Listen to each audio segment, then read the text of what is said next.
my normal bet is like 25 cents on anything. Yeah. I So, bet a quarter. That's what he's like. I bet a quarter. Wait, what did you bet? We just bet $1,000 Oh, for what?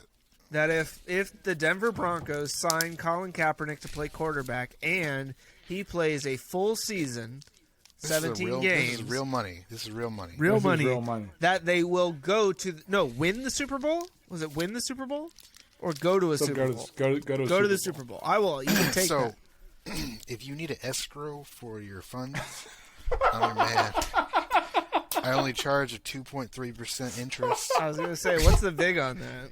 It's gotta be pretty high.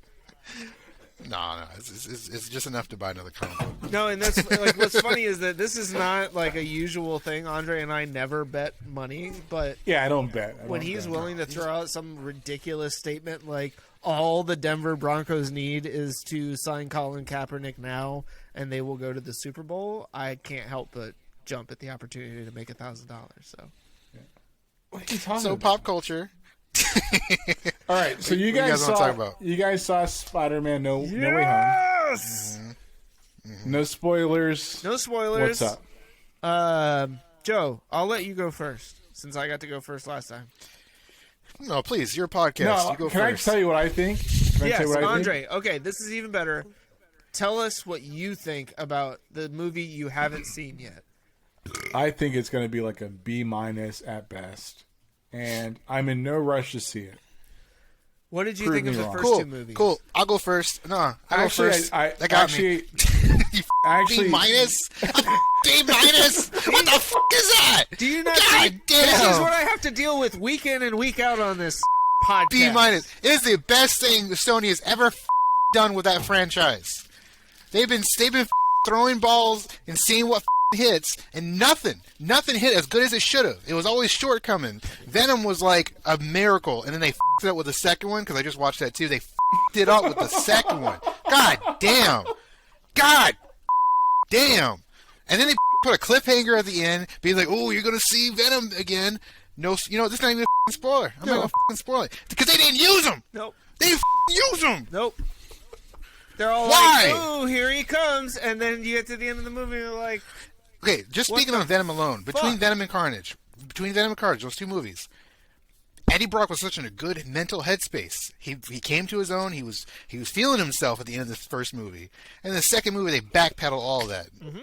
He just make him a whiny bitch. I'm tired of this you in my head and all this shit. Motherfucker, you're Venom. Go eat somebody. I literally saw you eat one person as Venom, and that's the Carnage.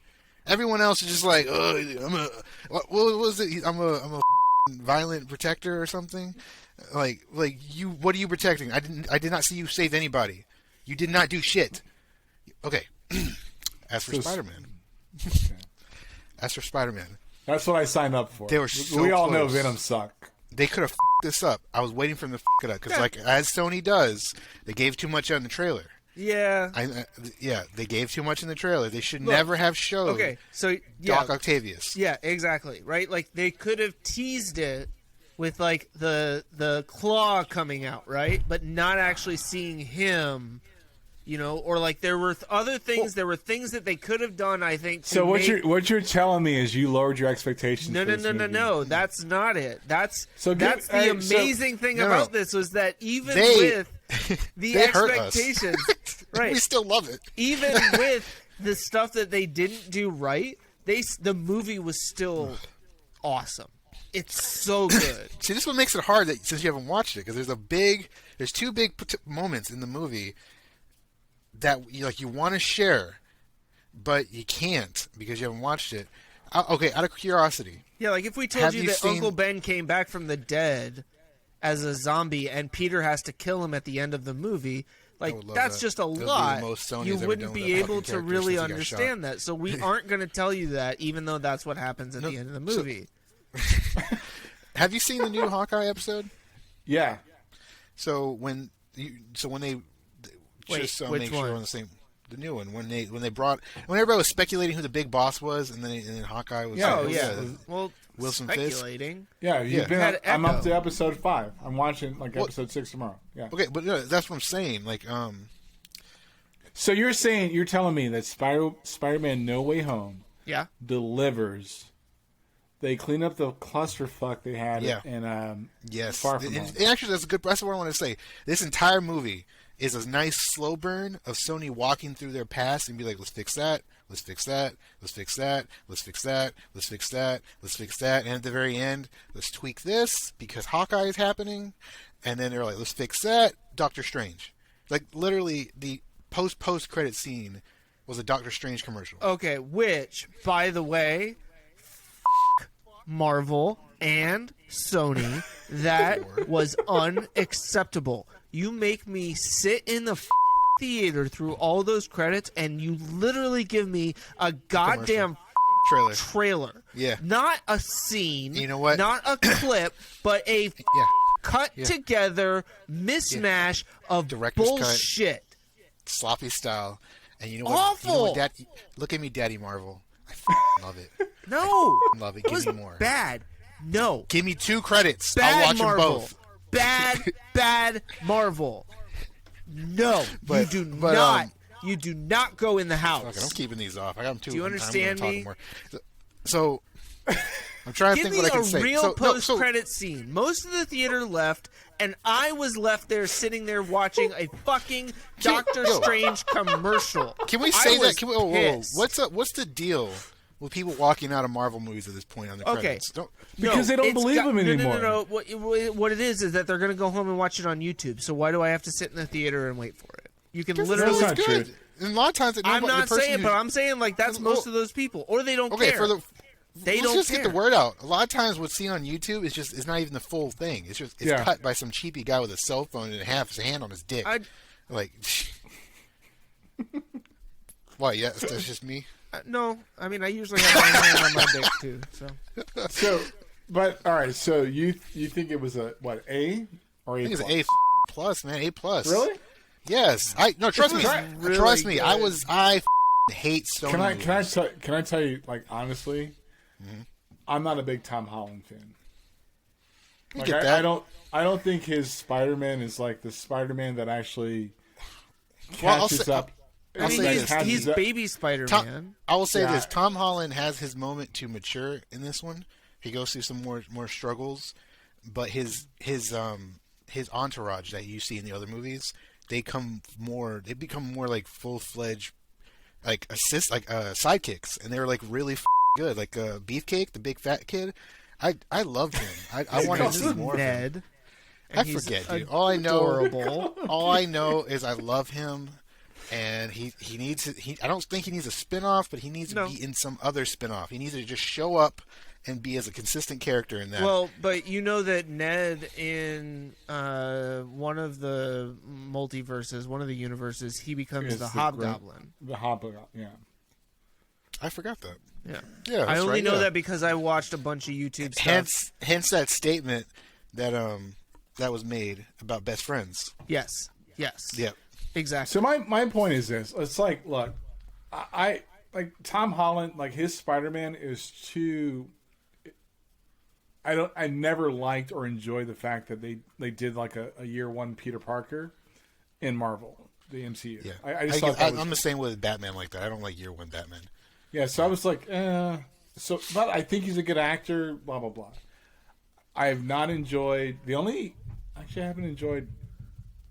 I enjoyed the Amazing Spider-Man. Like I don't think I've liked any. It's funny you say that because Amazing be Spider-Man. careful. Amazing Spider-Man. I hate so fucking much. I legitimately hate that movie. I couldn't watch the second one. I got 30 minutes into it. The second one, to this day. I agree. I have never to this day. Once they start showing blue motherfucker, I was like, this is not Electro. This is not for me. You started this shit with Domino. Yep. And now you're doing Electro. I'm done. No, and I understand that. I did not enjoy the second one at all. The first one I really liked, and the first one was really, dope. really like Andrew Garfield. I think Andrew Garfield was like the more modern like Peter Parker.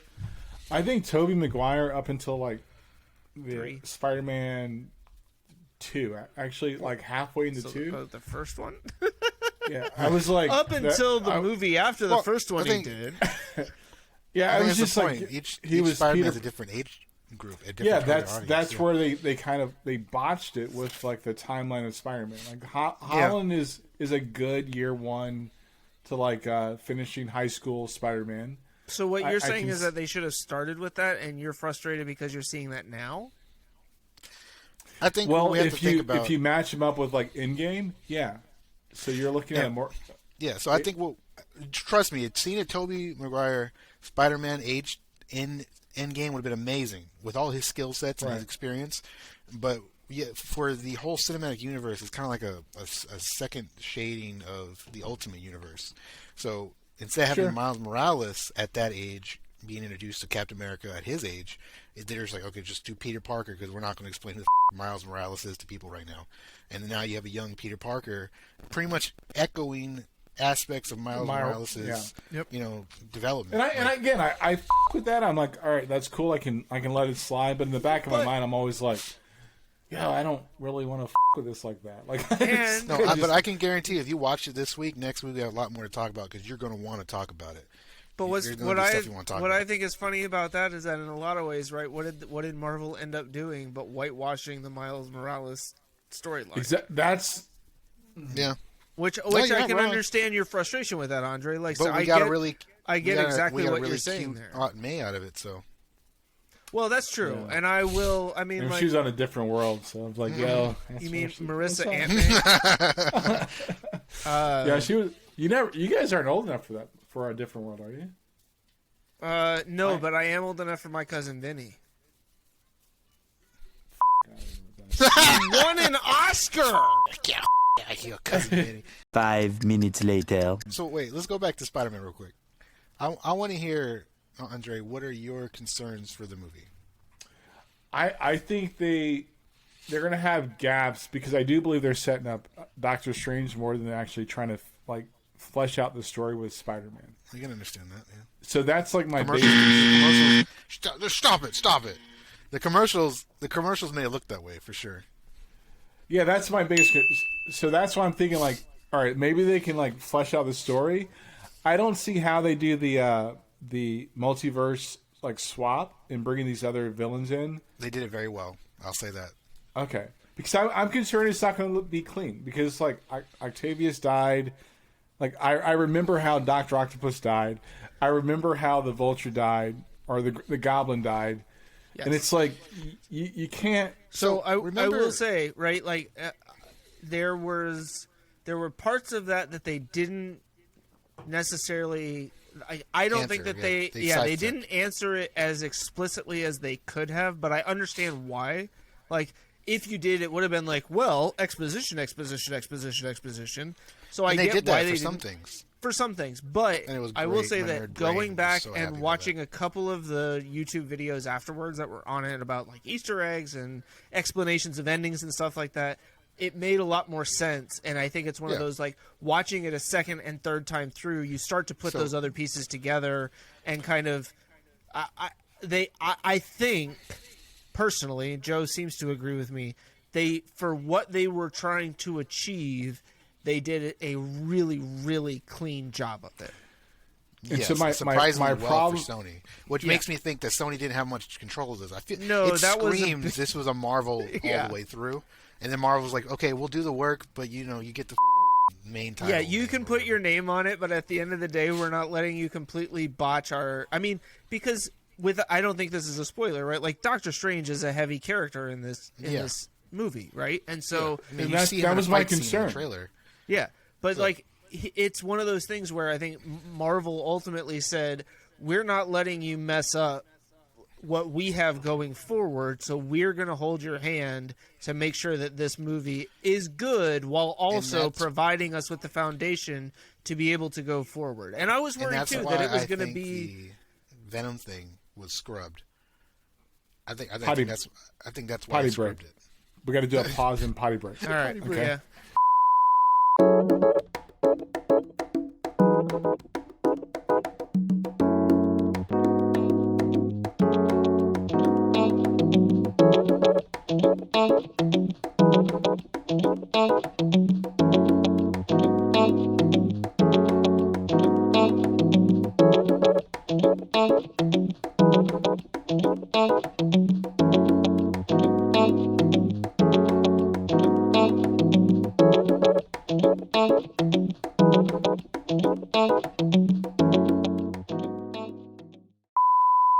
I want to believe that Marvel's going to clean this up for Sony, and I want to believe that Spider-Man's a good movie. So, I don't rock with like a movie if it's like a C, right? I'll watch a B- flick. I don't care. I mean, I think even in your sometimes overly critical ways, you will enjoy this movie. Don't hurt. Don't knock him on that. He's been hurt. Okay. No, Carnage I'm did saying a bad thing to him. No, I get it. Like I really do, and I mean, like I think, like Joe and I think both kind of addressed that. Like we went into this expecting less than what we hoped. I'll tell you exactly what I expected. I expected Sony to show a good product, like they always have, and it up with their advertisements and their self grandiose gestures. And they like almost did. Sony has been all about, we're not the Marvel universe, but so we're going to do something different. And I'm like, right. I'm like, but what you by doing something different is not good. Like as we see with Carnage, like that whole, if they just took his whole love bullshit was Carnage, and just take her out of this movie because we don't need her, and just have it focused on Venom and Carnage, and tone down Venom's like new to America persona where he's always like, God damn! Ah! I'm like, just stop. Just stop. So much. And that was one of the things where it's like, in some of the videos that I watched this past week, or this past weekend, people talking about the Venom character and him being like such a screw up, and like this being a specific one of the variants of Venom from the multiverse. And I'm starting to get the feeling that like that is just going to be the carte blanche excuse that we give for everything that doesn't quite for every line bad up with decision what we Sony like. makes. Yeah, basically, yeah. Or not even just Sony, but like everybody in general. Like, oh, if we don't like it, it's like, oh, well, that was just this one multiverse character that you didn't know was from the multiverse. It's kind of like in Spider-Man Far From Home, where it's like you have the Skrulls that are pretending to be, Nick Fury what's her face, and then it's like they don't, nobody knows. Like, so it's just like I don't know. And that's what I don't want. I don't want to sign up for this. They made reference to the Skrulls in this. Yeah. So I'm gonna let it slide. I'm gonna say like my first estimate is a B-. No, you got. I mean, you got to see it. I hope you get a chance to see it this week, because if we can talk about it next week, that'd be. I'll say this. With all the information out on it now and Sony's history, it's completely understandable that you would give it a low score like that. Yes. Because Sony is a piece of shit. And when you make Venom, when you make Eddie Brock compliment a Sony television just out of character, that was a really expensive TV. I'm like, bitch, that's a 32-inch. Ain't worth shit. If you had a 65-inch, then that would make some sense. But no, Sony couldn't even get their own good TV on there with their lack of supply, bull-ass mother. I hate Sony. I hate Sony. So on my way home from the movie, right, I made a list of pros and cons, because I was trying to for this specific reason. Like, I wanted to be able to talk about this and remember the things that I liked and that I didn't. And guys, hold on. Sorry, hold on. No, it's okay. I got to show you this. Can you see her? No, we can barely see because your video quality is pretty. It just went downhill. What is that? Oh, is that your child sticking their head through the door? Oh my god! She was just doing that to give me a thumbs up, saying I'm doing good. She heard me yell about Sony, and she just smiling at me through the cat door. Gotta love it. That's what's I haven't up. seen my kid at all, so I'm assuming she's fine watching her videos. But no, like I mean, I had equal numbers of pros and cons. But one of the cons was that shitty Matt Damon Crypto.com commercial that I keep having to watch at the beginning of every movie now. A few moments later. Let me say this real quick. It's actually been, I haven't heard anyone online mention this. So, remember in the first Venom where somebody made a statement to Brock about his blunder on the East Coast? Yeah. So, given everything in the multiverse, when I heard that, I'm like, okay, we're watching a Venom movie with no Spider-Man in it, so they have to give a new origin for why Venom it does his web slinging bullshit, but he's not actually Venom, which it probably explains why you don't see him web sling much and just jump and crawl on everything. Yep. Yeah, yeah. So it's less Venom than I think about it, but the after that statement, for years I've just been thinking about it.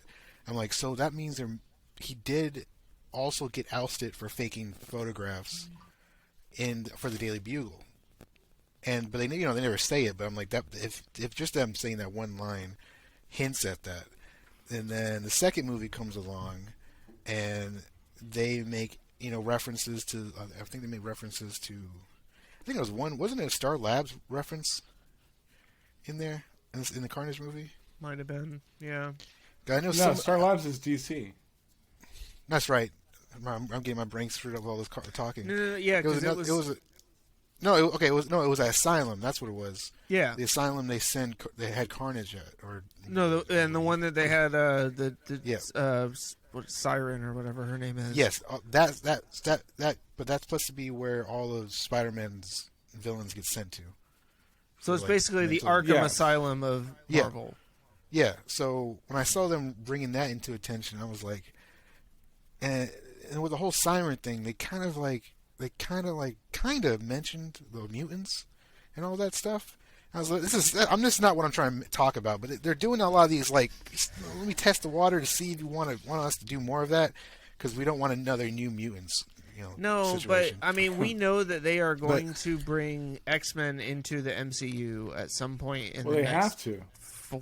There's a lot of demand for it. Yeah. So anyway, Eddie Brock, they hinted that a similar fashion he got ousted out of Daily Bugle.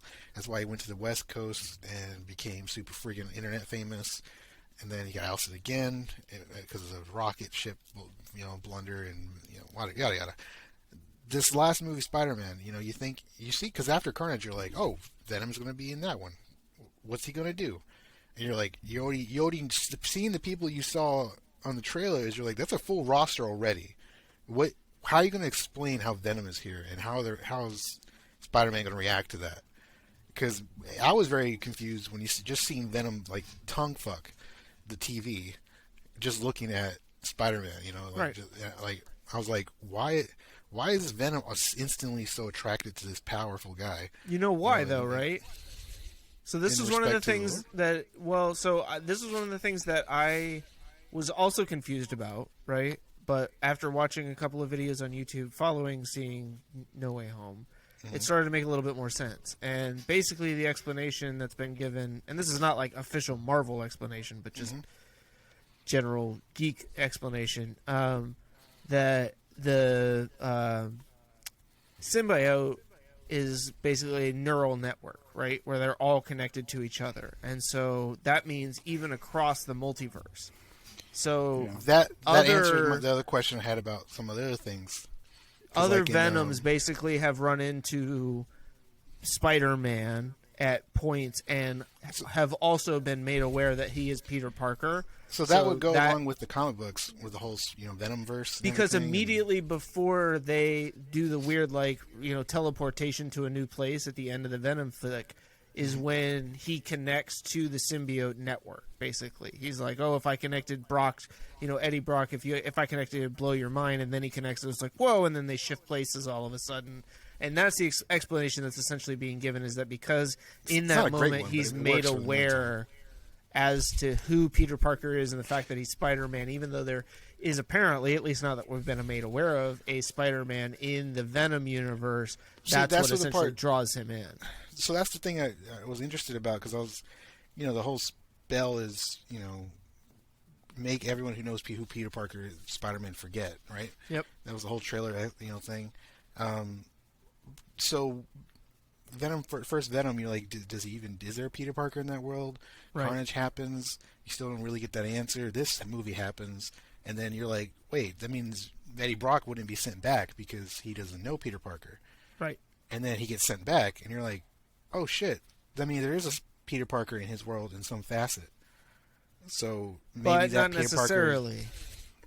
Right? So it's one of those things where I think either there is a Peter Parker that hasn't been identified and hasn't become Spider-Man yet, or it's that by connecting to the symbiote network that Venom and Eddie are therefore made aware of who... Wouldn't that mean that Venom primarily would have been teleported back, not Eddie Brock? Yeah, but I think because they're both connected, right? Like they're linked now. That's going to be their explanation for it. But what about what happened on the table after he disappeared? Yeah, I don't know. I mean, see what I mean, that's what I'm thinking is the Eddie Brock thing, not a Venom thing. Yeah, could be. Yeah. I mean, maybe they want to explain off. I do understand that as a Venture Brothers fan, right? Like, I think Marvel's getting lazy and they're doing some fucking, what is it, Rick and Morty? Well, and that's exactly what I was going to say. Is that I think as a Venture Brothers fan, I can fully appreciate where you leave questions unanswered to come back and answer later. You don't even have them answered yet, but you leave open-ended questions and things so that when you come back and answer them later, you can be like, oh, this is what we meant all along, right? And I think to some degree that's what you're getting in the Marvel universe right now, where they're leaving things open and then they're coming back and kind of conveniently saying, oh, this is how we want to close this up. And so it's not always going to be perfect. You're not always going to be able to, especially because you're not, like, the Marvel comic universe is not synonymous with the Marvel cinematic universe, right? Everything that's happened in the comics is not the same stuff that's happening here in the cinematic universe. And so I think like any of the stuff that we've seen before in the comics or in other TV shows and whatnot, I mean, even the Marvel stuff on Netflix that they've only now kind of just started to, in certain ways, right, like integrate into the actual MCU. There was that whole, is any of this canon, or is like Daredevil and Luke Cage and Jessica Jones, is that all just like one-off stuff that kind of exists outside of the actual MCU? And or can we all collectively say Iron Fist did not happen? Well, I think we've all agreed at this point that is true, but the rest of them we like enough that we do want to include them. To hear the rest, tune into this week's episode of The Chris and Andre Show.